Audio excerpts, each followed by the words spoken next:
ভাৰতীয় জনতা পাৰ্টি নিৰ্বাচনী প্ৰচাৰ সভাত সন্মুখত খালি চকী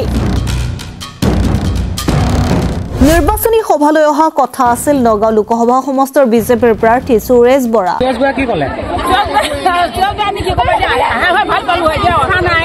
ৰাইজ অধীৰ অপেক্ষাত প্ৰাৰ্থী আহিব ভাষণ শুনিম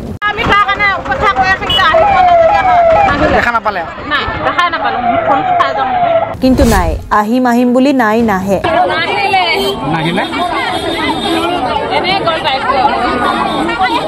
বহু সময় অপেক্ষাৰ অন্তত নাহিল প্ৰাৰ্থী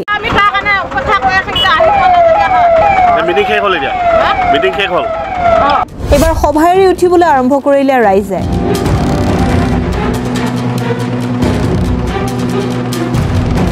ইফালে বিজেপি কৰ্মীসকলে ৰাইজক হাতজোৰ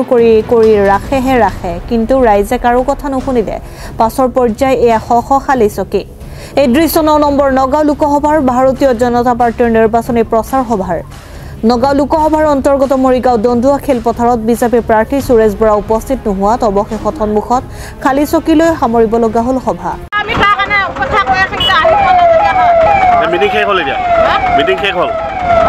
কোন উপস্থিত আছিলে ইয়াতে উপস্থিত কোন আছিলে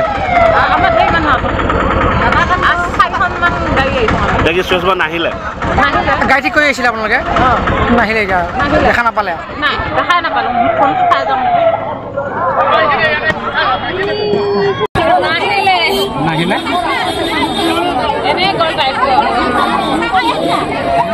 সুৰেশ বৰা কি ক'লে